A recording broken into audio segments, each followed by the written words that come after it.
নমস্কার, আমি doctor Bhaswati Goswami Chatterjee, consultant dietician. আমার ইউটিউব চ্যানেল কেয়ার অ্যান্ড কিওরে সবাইকে স্বাগত।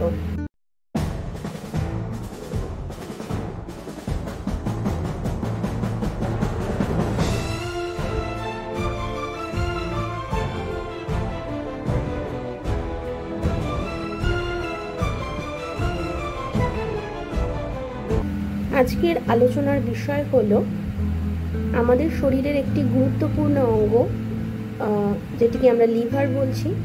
লিভারের সুস্থতা বজায় রাখা এবং কারোর যদি ফ্যাটি লিভার হয়ে গিয়ে থাকে, ফ্যাটি লিভার হলে কীরকম খাদ্যাভ্যাস আমাদের লাইফস্টাইলে ইনক্লুড করলে এবং কীরকম ফিজিক্যাল অ্যাক্টিভিটি বলুন বা কি খাবার বর্জন করলে আমরা ফ্যাটি লিভারের প্রভাব থেকে খানিকটা মুক্তি পেতে পারি এবং আর যাতে ফ্যাটি লিভার থেকে অত্যধিক সমস্যায় না পড়তে হয় আমাদের, যেগুলো ফ্যাটি লিভার থেকে আমি আলোচনায় আসবো যে ফ্যাটি লিভার থেকে আরও কি ধরনের সমূহ বিপদ আসতে পারে, যাতে না পড়তে হয় সেই সমস্ত সমস্যায়, তাহলে আমরা কীরকম খাবার খাবো এবং কি খাবার আমাদের খাদ্য তালিকা থেকে অবশ্যই দূরে রাখবো বা লিমিটেড অ্যামাউন্টে আমরা খাবো, জেনে নেব আজকে সেই সমস্ত খাদ্য তালিকা এবং কি ফিজিক্যাল অ্যাক্টিভিটির মাধ্যমে আমরা সুস্থ জীবনযাপন করতে পারবো।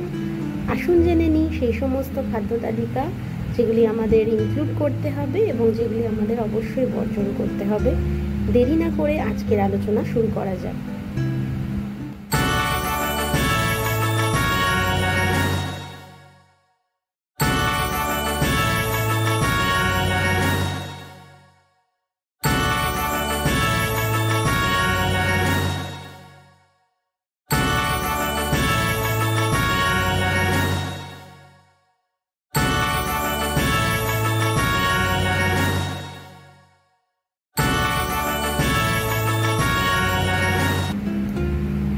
জেনারেলি ফ্যাটি লিভার ডিজিজ যেটাকে আমরা বলছি, সেটাকে ডাক্তারবাবুরা অনেক রকম ভাষায় এক্সপ্লেন করে থাকেন।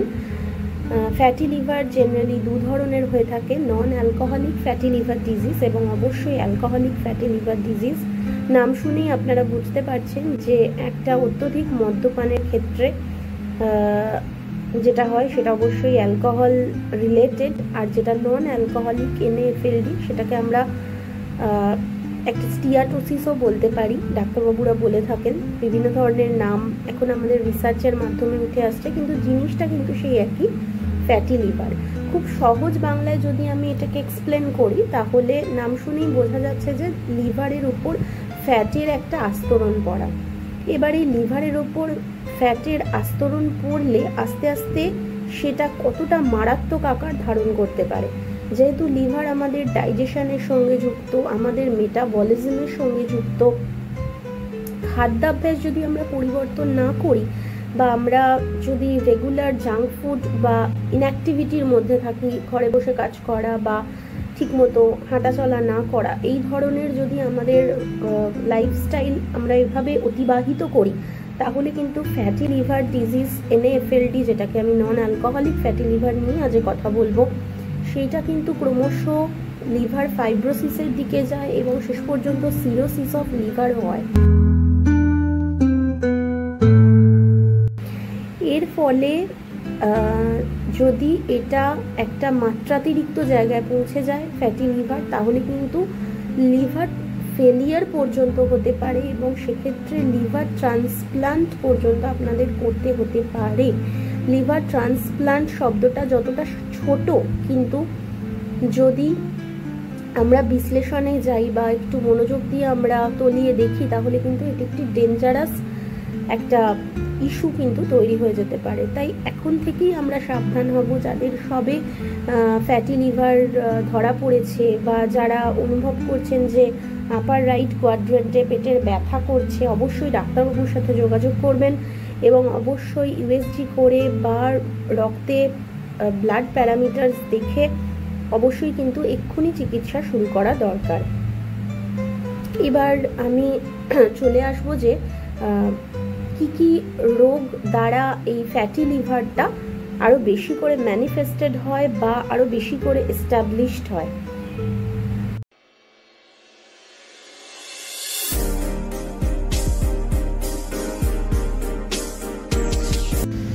ফ্যাটি লিভার এর সমস্যা জেনারেলি যাদের ইনসুলিন রেজিস্ট্যান্স আছে বা যাদের আনকন্ট্রোল ডায়াবেটিস আছে, টাইপ 2 ডায়াবেটিস মেলাইটাস আছে যাদের, তাদের ক্ষেত্রে ফ্যাটি লিভারের সম্ভাবনা খুব প্রবলভাবে হয়।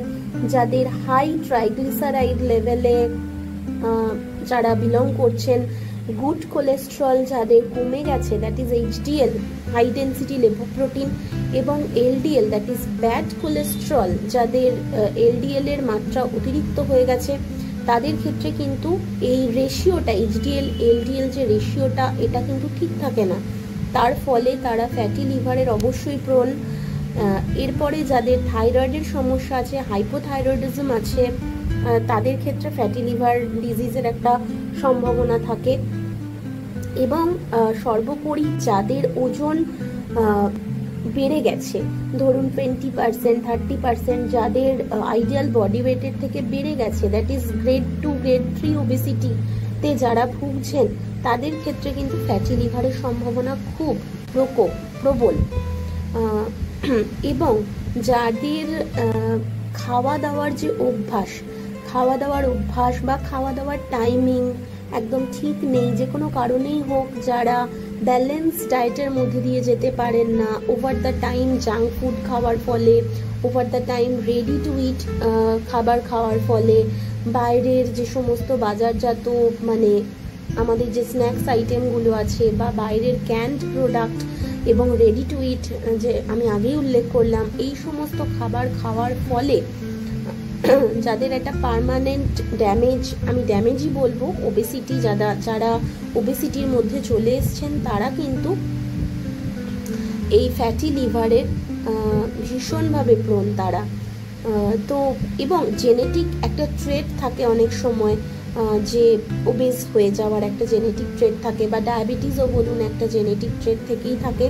কিন্তু যদি আমরা এটাকে আর্লি যদি ওটাকে ডিটেক্ট করা যায় ফ্যাটি লিভারকে, এবং আমাদের যে ফিজিক্যাল অ্যাক্টিভিটির দিকটা বিশেষ করে নজর রাখা, দেখুন কোভিডের পর থেকে তো ম্যাক্সিমাম মানুষজন ওয়ার্ক ফ্রম হোম কাজ করছেন। আমি আমার প্রত্যেকটা ভিডিওতেই এই কথা বলি যে ফিজিক্যাল অ্যাক্টিভিটির দিকটা দেখতে হবে, ফিজিক্যাল অ্যাক্টিভিটির দিকে বিশেষ করে নজর দেওয়া। আমরা আস্তে আস্তে আসবো, প্রথমে জেনে নেব যে কী কী খাদ্যাভ্যাস পরিবর্তনের মাধ্যমে ফ্যাটি লিভারকে অবশ্যই নিয়ন্ত্রণে আনা যেতে পারে। এবার আমরা আলোচনা করব কী কী খাদ্যাভ্যাস পরিবর্তনের মাধ্যমে ফ্যাটি লিভার ডিজিজ থেকে আমরা সহজেই মুক্তি পেতে পারি।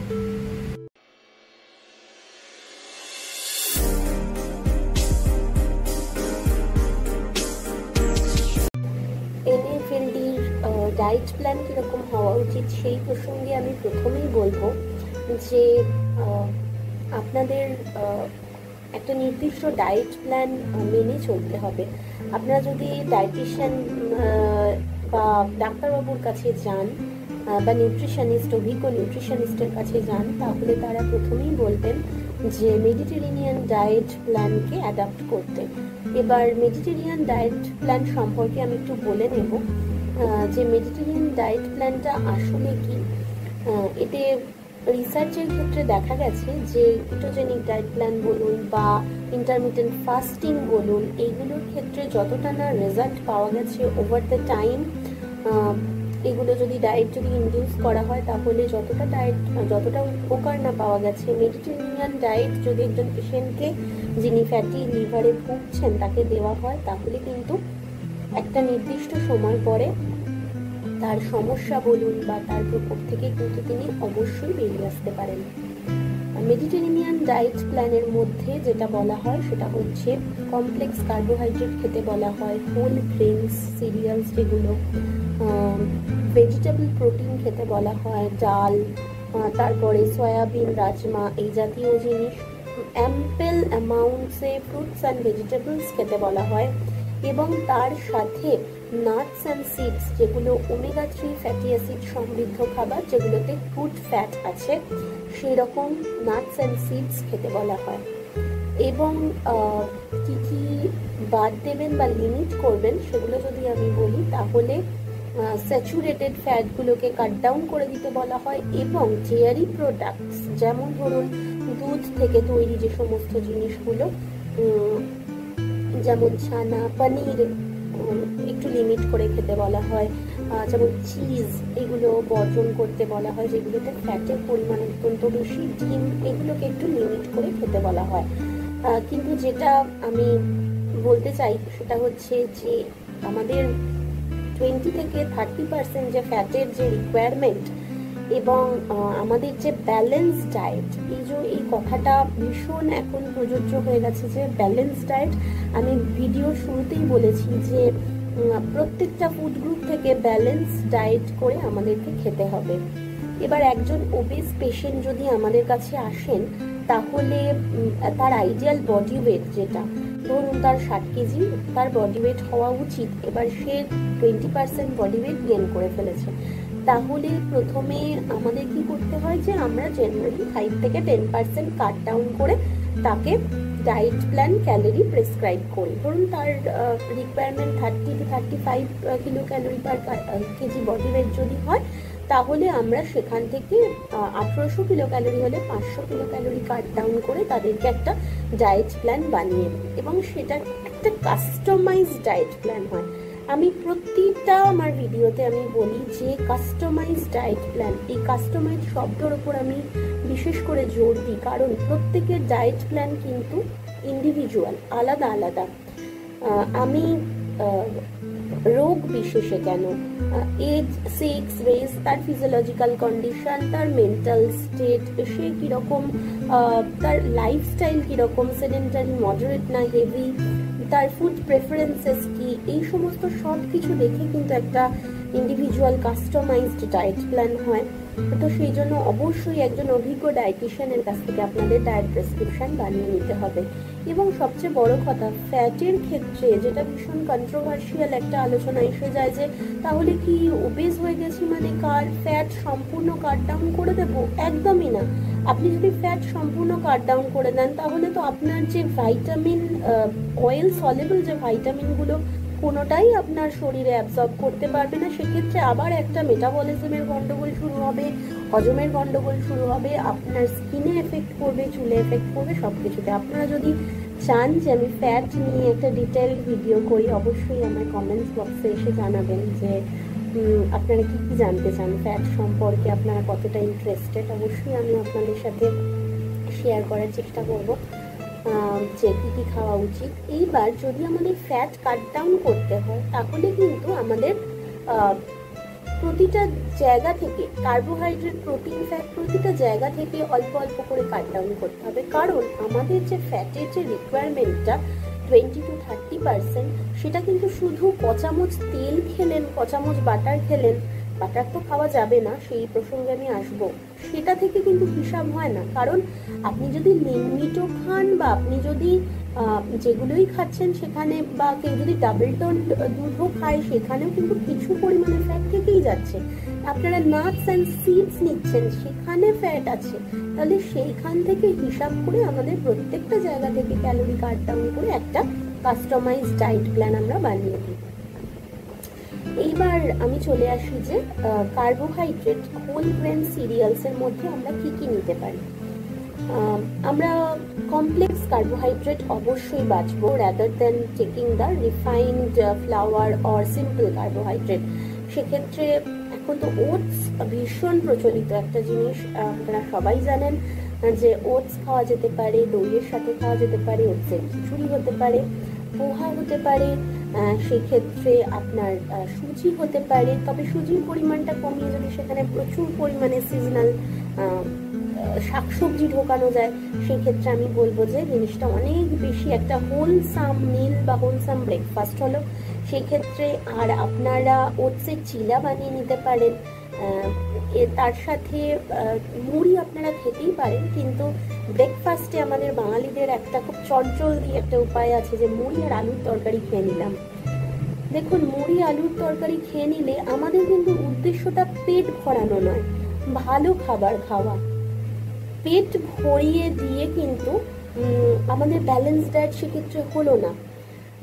জলখাবারে, ব্রেকফাস্টে সেখানেও একটা প্রোটিন রাখার চেষ্টা করুন। একটু টক দই রাখলেন, বা একটু যদি সেক্ষেত্রে 50 গ্রাম অল্প ছানা রাখতে পারেন, ডাবল টোন্ডের তৈরি, পনিরটা বাদ দিতে পারেন।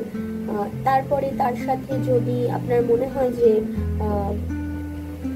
সিডস, নাটস অ্যান্ড সিডস, ভালো ফ্যাট নিতে পারেন তার সাথে। এবং যেটা ব্যাপার সেটা হচ্ছে আমাদের একটা অভ্যেস থাকে যে সারাদিন আমরা অল্প অল্প করে খেলাম, দিয়ে রাত্রে আমাদের একটা বিশাল অনেক কিছু নিয়ে রাত্রিবেলা বসলাম।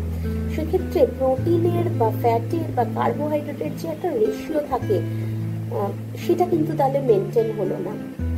মিড মর্নিং এর দিকে আপনারা ফ্রুটস নিতে পারেন, যেটা আমি বললাম যে ফ্রুটস কিন্তু ভাইটামিনস, মিনারেলস, অ্যান্টিঅক্সিডেন্টস এর দিক থেকে ভীষণ একটা রিচ ফুড অপশন। কেউ যদি 2টো ফল অ্যাফোর্ড করতে পারেন দিনে, আমি বলবো খুব ভালো। আর যদি নিজের পক্ষে অ্যাফোর্ড করা সম্ভব না হয়, যে কোনো কারণেই হোক, তাহলে অন্তত পক্ষে একটা ফল অবশ্যই অবশ্যই আপনার ডায়েটে রাখতে হবে। ফলের মধ্যে প্রচুর পরিমাণে অ্যান্টিঅক্সিডেন্টস থাকে, প্রচুর পরিমাণে ফ্ল্যাভোনয়েডস, যেগুলো ফেনোলিক কম্পাউন্ড, ফ্ল্যাভোনয়েডস, অ্যান্থোসায়ানিন, সমস্ত ভালো ভালো যে অ্যান্টিঅক্সিডেন্টগুলো সেগুলো কিন্তু থাকে ফলের মধ্যে। ডায়েটরি ফাইবার সম্পন্ন আপেল খুব ভালো অপশন। মুসাম্বি লেবু নিতে পারেন, শীতের সময় কমলা লেবু হতে পারে। তারপরে আপনার গরমের সময় ওয়াটারমেলন হতে পারে, তরমুজ যেটাকে বলি, পেয়ারা। পেয়ারা সমস্ত সিজনে কিন্তু পেয়ারা অ্যাভেলেবিলিটি থাকে। ভাইটামিন সি পেয়ে যাবেন, যেটা স্ট্রেস কমাবে, অক্সিডেটিভ স্ট্রেস কিন্তু একটা বড় কারণ যে কোনো রোগের, বিশেষ করে ফ্যাটি লিভারের স্ট্রেস একটা বড় কারণ। সেক্ষেত্রে ওর ইনসুলিন রেজিস্ট্যান্সের দিকটাও দেখছে ভাইটামিন সি, বলুন ইমিউনিটি ডেভেলপ হচ্ছে।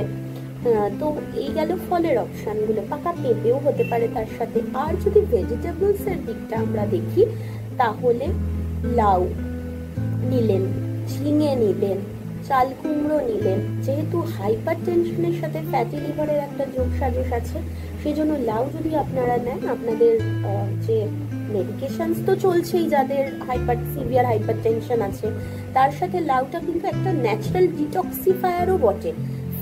লিভার কিন্তু আমাদের ডিটক্সিফাই করে।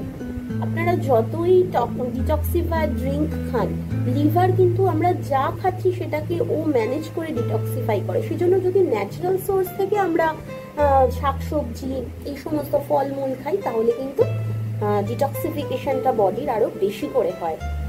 এইবার ডার্ক গ্রিন লিফি ভেজিটেবলস মানে শাকসবজি আপনারা কি বাঁচবেন, যেটা ভেরি ইম্পর্টেন্ট। যেহেতু নিয়াসিন আছে ওর মধ্যে, আয়রন কন্টেন্ট আছে, নন হিম আয়রন দুটোই আমাদের দেখতে হয়। সেক্ষেত্রে নন হিম আয়রন বা হিম আয়রন যেটাই বলি, তার সাথে ভিটামিন সি নেবেন, তাহলে অ্যাবজর্পশনটা আয়রনের খুব বেশি করে হয়। ফোলেট যেগুলো আছে সেগুলো আমাদের খেতে হবে। শাকসবজির মধ্যে কলমি শাক হতে পারে, খুব ভালো হয় যদি আপনারা পালং শাক খেতে পারেন। তার সাথে পাট শাক চলতে পারে, লাল শাক, নোটে শাক, লাল নোটে, সবুজ নোটে, এইগুলো হতে পারে। মোট কথা যেগুলো একটু ডার্ক গ্রিন লিফি ভেজিটেবল, সেগুলো খাবারের মধ্যে ইনক্লুড করতে পারেন। এছাড়াও বরবটি হতে পারে, ব্রকলি হতে পারে। কারণ যদি থাইরয়েডের প্রবলেম থাকে, তাহলে ফুলকপি, ব্রকলি, বাঁধাকপি এগুলোকে একটু অ্যাভয়েড করে চলতে পারেন। কিন্তু বাদ বাকি ক্ষেত্রে এইগুলো ভীষণ ভালো। এখন দেখবেন লাল বাঁধাকপিও পাওয়া যায়, তো সেইটাও খেতে পারেন আপনারা। বিট খেতে পারেন। এইগুলো কিন্তু সিম্পল কার্বোহাইড্রেট যেগুলোতে আছে, যেমন ধরুন আলু বা রাঙালু বা কচু, এই ধরনের জিনিসগুলো একটু লিমিট করলে ভালো হয়।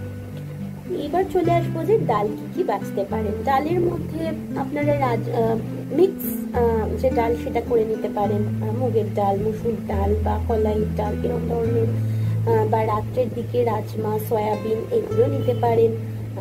বিকেলের দিকে স্ন্যাক্স টাইমটা কিন্তু একটা খুব গড়বড় হয়ে যায় আমাদের, কারণ আমরা সারাদিন কিছু না কিছু করে হয়তো খেলাম, বিকেলের দিকে যখন আমাদের সময় হলো তখনই একটা বিঞ্জ ইটিং হওয়ার সম্ভাবনা তৈরি হয়। আর বিঞ্জ ইটিংটাকে কি করে রোধ করবেন? কারো যদি মিষ্টি খাওয়ার প্রতি খুব মনে হচ্ছে যে মিষ্টি খাবো, তাহলে একটু খেজুর খেয়ে নিন। খেজুরে আয়রনও পেয়ে গেলেন, খেজুরে আপনার একটু মিষ্টিও আছে, অসুবিধা নেই খেতে, খেজুর খেয়ে নিলেন। এর সাথে আর একটা ভালো অপশান হচ্ছে বিকেলের দিকে যদি খিদে পায় সিডসগুলো নিতে পারেন, ফ্ল্যাক্স সিড, সানফ্লাওয়ার সিড, এগুলো একটু ড্রাই রোস্ট করে নিলেন আর দিয়ে ওটা খেয়ে নিলেন। হচ্ছে মুড়ির থেকে আমি বলবো চিড়ে, একদম তেল ছাড়া যে চিড়ে সেটা প্রেফারেবল। মাখানা হতে পারে, মাখানা যদি অ্যাফোর্ড করতে পারেন মাখানা হতেই পারে। আর লিন মিটের ক্ষেত্রে আমি বলবো যে ফ্যাট বা লিন মিটটাই আগে বলছি। লিন মিটের ক্ষেত্রে আপনারা চিকেন নিতে পারেন আর হচ্ছে মাছ নিতে পারেন। মাছ আমি কেন অপ্ট করতে বেশি বলবো, কারণ ওতে একটা এক্সট্রা অ্যাডভান্টেজ পাচ্ছেন, ওমেগা 3 ফ্যাটি অ্যাসিড পাচ্ছেন মাছের মধ্যে। এবার মাছের ক্ষেত্রে আমরা কি খাবো? মাছের মধ্যে রূপচাঁদ মাছ একটা খুব ভালো অপশন, ভেটকি মাছ হতে পারে। নর্মাল যদি নিজের পক্ষে এগুলো সম্ভব না হয়, অ্যাক্সেসিবিলিটি বলুন বা অ্যাফোর্ডেবিলিটি বলুন, রুই কাতলা নিতে পারেন। তাতেও কিন্তু আপনি কিছু পরিমাণে ওমেগা 3 ফ্যাটি অ্যাসিড পাবেন, পলিআনস্যাচুরেটেড ফ্যাট, লিনোলেইক অ্যাসিড, ভালো ভালো ফ্যাটি অ্যাসিডগুলো, এর ফ্যাটি অ্যাসিড প্রোফাইল খুব ভালো, নিতে পারেন। এর কিন্তু ফ্যাটি লিভারের যে কোলেস্টেরলের মাত্রাটা আমি যে বললাম, ট্রাইগ্লিসারাইড, এগুলো সব রিলেটেড, এগুলোকে কমাতে সাহায্য করে। এর সাথে গুড ফ্যাটের মধ্যে নাটসের মধ্যে আপনারা আমন্ড নিতে পারেন আর আখরোট নিতে পারেন। আচ্ছা, আর রয়ে গেল তেল নির্বাচন। তেল নির্বাচনের জায়গাটা খুব সেন্সিটিভ জায়গা, আমার ভিডিওতে আপনারা দেখতে পাবেন। আমি সব সময় বলি যে খুব দামি তেল, virgin olive oil, extra virgin olive oil, এগুলো খাওয়ার খুব একটা দরকার নেই। যারা অ্যাফোর্ড করতে পারবেন স্যালাড ড্রেসিং এর মতো তারা অবশ্যই খেতে পারেন, কিন্তু যেখানে অ্যাফোর্ডেবিলিটির ইস্যু আছে সেখানে নর্মাল সর্ষের তেল বা অরাইজেনাল সমৃদ্ধ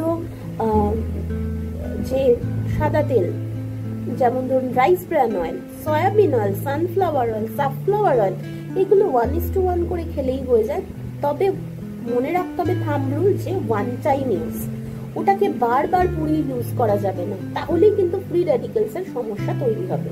আর বডিতে দেখুন স্ট্রেস ফ্যাক্টরের জন্য ফ্রি র্যাডিক্যালস তৈরি হয়, সেগুলো থেকে বাঁচবার জন্য আমি বেশি করে ফ্রুটস খেতে বললাম, বেশি করে ভেজিটেবলস খেতে বললাম, যেটা আপনাকে একটা ব্যাকআপ দেবে যে না, আমি বডিতে ফ্রি র্যাডিক্যালস তৈরি হতে দেব না। এইবার স্মোকিং পয়েন্ট দেখে আমায় তেলটাকে, মানে তরকারি বলুন, এই বলুন, মিক্স ভেজ বলুন, যাই আপনি খাবেন সেটা আপনাকে এইভাবে বাঁচতে হবে। আর যে কারণে আমি বারণ করি যে কেন মানে ওয়ান টাইম ইউজ করা যাবে, কেন 2-3 বার, দেখুন 2-3 বার ইউজ যদি মানে করেন তাতে ফ্রি র্যাডিক্যালস তৈরি হচ্ছে, তো বডি যে তেলে ভাজা যে এই যে বিঞ্জ ইটিং বলছি, আনইউজুয়াল যে আমাদের খিদে পাচ্ছে বিকেলবেলা খেয়ে নিলাম, তাতে মশলা যেগুলো দেওয়া হচ্ছে সেইগুলোও ভালো থাকে না, এবং তার মধ্যে তেলটা বিশেষ করে খুব বেশি ক্ষতিকারক প্রতিপন্ন হয়।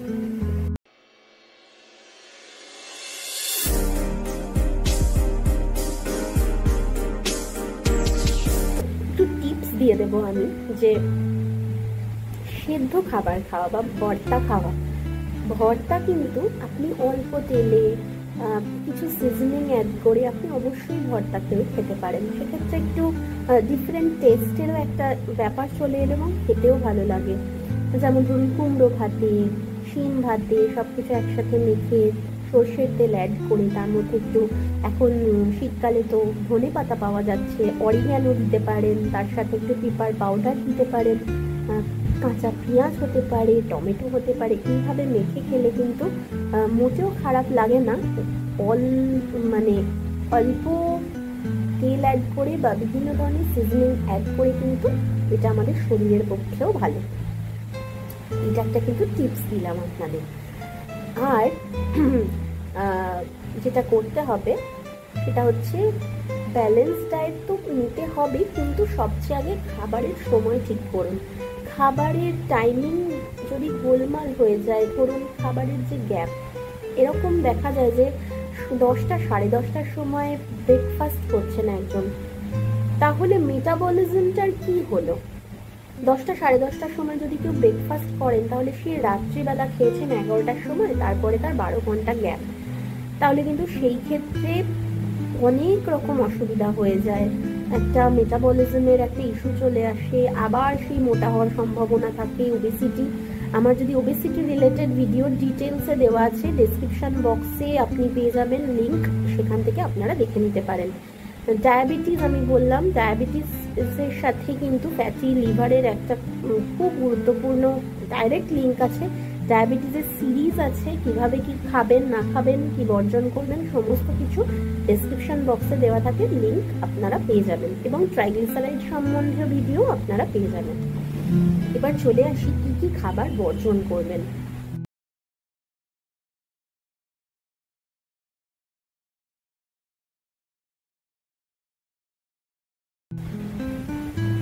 প্রথমেই বলি যে রিফাইন্ড ফ্লাওয়ার এবং যাতে এমটি ক্যালোরি আছে সেই সমস্ত খাবারগুলোকে আমাদের খাদ্য তালিকা থেকে বাদ দিয়ে দিন। ময়দা, যদি আপনারা ইচ্ছা করে কোনো গোলা রুটি খেতে বা পরোটা খেতে বা লুচি খেতে পারেন, সেক্ষেত্রে অসুবিধা নেই, মাসে একদিন হতে পারে, কিন্তু সেটা অবশ্যই আটার লাল আটা নির্বাচন করে খান, ঢেকি ছাটা চাল খান, যাতে ভাইটামিন বি কমপ্লেক্স খুব বেশি পরিমাণে আছে। টাইপ 2 ডায়াবেটিসের ক্ষেত্রে এটা ভীষণ ভীষণ উপকারী, যেহেতু প্রত্যেকটা জিনিস লিঙ্কড, সেই জন্য আমাদেরকে সেইভাবে খাদ্য নির্বাচন করতে হবে। এবং রিফাইন্ড ফ্লাওয়ার থেকে যেটা তৈরি হয় সেটা হচ্ছে বিস্কিট।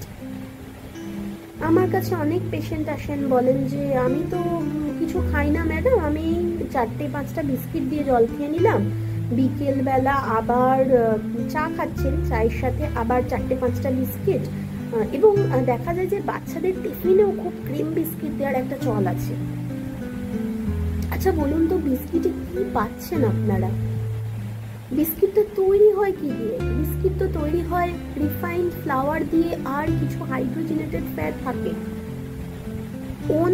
অনলি এমটি ক্যালোরি দেয়, কোনো রকম ভাইটামিন, মিনারেলস, অ্যান্টিঅক্সিডেন্ট তো ছেড়েই দিন, কোনো কিছুই পাওয়া যায় না। কিন্তু ম্যাক্সিমাম লোক বুঝতে পারে না যে তাদের ক্যালোরিটা কোথা থেকে তারা গেইন করছেন।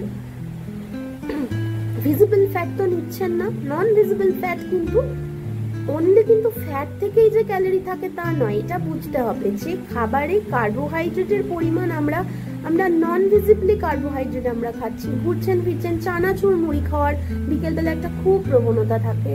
অনেকে এসে বলেন যে আমি বিকেলবেলা সময় পাই না, চানাচুর মুড়ি, আমরা চানাচুর মুড়ি খেতে খুব ভালোবাসি। চানাচুর কেন? আপনি সর্ষের তেল দিন না, অসুবিধা নেই, ওটাকে যদি একটু ঝালমুড়ি করে খান, ওটার মধ্যে অল্প ছোলা সেদ্ধ দিলেন, মুগ সেদ্ধ দিলেন, এইভাবে যদি খান, জিনিসটা তো পেটও ভরলো। আর শুধু পেট ভরা তো আপনার উদ্দেশ্য নয়, ভালো খাবার কিছু খেলেন আপনি, ছোলা সেদ্ধ, মুগ সেদ্ধ, ফোলেট আছে ওর মধ্যে, আপনাদের পুরো বডির যে ইমিউনিটিটাও দেখলো, আবার ওর মধ্যে ভিটামিন সি এর অ্যাবজর্পশনের দিকটাও দেখলো, এবং সর্বোপরি আপনার ফ্যাটি লিভারের যে প্রবণতা সেটাকেও কমালো। লিঙ্ক যে সমস্ত ডিজিজ আছে সেইগুলোকেও কিন্তু অনেকটা কন্ট্রোলে রাখে। আর চা যদি অপ্ট করতেই হয়, এখন থেকে চিনি ছাড়া চা খাওয়ার চেষ্টা করুন। যদি মনে হয় একটু গুড় দিতে পারেন, তাও আস্তে আস্তে যদি একটা অভ্যাসে চলে আসেন, সেটুকু আপনাদের লাগবে না, আমি গ্যারেন্টি দিয়ে বলতে পারি। গ্রিন টি খাওয়ার চেষ্টা করুন যদি কেউ অ্যাফোর্ড করতে পারেন। গ্রিন টি এর মধ্যে গ্যালাক্টোক্যাটেচিন আছে, যেটা আপনাদের অ্যান্টিঅক্সিডেন্টসের দিকটা দেখবে এবং কিছুটা হলেও ওয়েট রিডিউসের দিকটাও দেখে। আর যেটা খেতে বারণ করা হবে সেটা হচ্ছে আপনাদের স্যাচুরেটেড ফ্যাট বলতে মিট, যেটা আমরা পাঁঠার মাংস বলছি, সেটাকে যদি খানো 1-2 পিস মাসে খেতে পারেন। আর কোকোনাট অয়েল খাওয়া নিষেধ, কোকোনাট অয়েল খাওয়া যাবে না। কোকোনাট অয়েল তো এখানে সেভাবে ইউজও হয় না। এবং যে নারকোলে কিন্তু প্রচুর পরিমাণে স্যাচুরেটেড ফ্যাট আছে, নারকোল দিয়ে তৈরি যে সমস্ত খাবার, এবং বিস্কিটেও কিন্তু নারকোল থাকে, সেই জন্য বিস্কিটটাকে আপাতত ভাবে মনে হয় যে বিস্কিট খুব নিরীহ একটা জিনিস, কিন্তু বিস্কিট মোটেই নিরীহ না। আমি এক্সপ্লেন করে দিয়েছি, আপনারা নিশ্চয়ই শুনেছেন। তো এইভাবে যদি আমরা একটু ডায়েট প্ল্যানটা সাজিয়ে নিতে পারি, কারণ যদি অ্যালকোহল খাওয়ার একটা অভ্যাস থাকে, ছুটির দিনে হোক বা পার্টিতে গেলেন, সেক্ষেত্রে অ্যালকোহলকে পরিমিত পরিমাণে খেতে হবে। এবং কেক, পেস্ট্রি, বার্গার, এই সমস্ত খাবারগুলোকে অ্যাভয়েড করতে হবে। চায়ে চিনি বা চাটাকে ওই মালাই বানিয়ে খাওয়া, সেটাকে একটু অ্যাভয়েড করে চলতে হবে। আর ফলের মধ্যে যেগুলো গ্লাইসেমিক ইন্ডেক্স কম আছে সেগুলো নির্বাচন করতে হবে। আর আটা, এই সমস্ত যাদের আটা, কাঁঠাল, এইগুলো যাদের টাইপ 2 ডায়াবেটিস আছে, সেক্ষেত্রে ক্যালোরি যেগুলো বেশি সেগুলোকে একটু অ্যাভয়েড করতে হবে। সিজনাল, তাই বলে কি আমি আম খেতে সিজনে বারণ করব? একদমই নয়। আম খেতে পারেন, 1-2 পিস খেতে পারেন, কিন্তু অবশ্যই অবশ্যই ক্যালোরি মেনটেন করে খেতে হবে। একজন অভিজ্ঞ ডায়েটিশিয়ানের সাথে আপনাদের যোগাযোগ করতেই হবে। এবার চলে আসি ভীষণ গুরুত্বপূর্ণ, last but not the least, physical activity.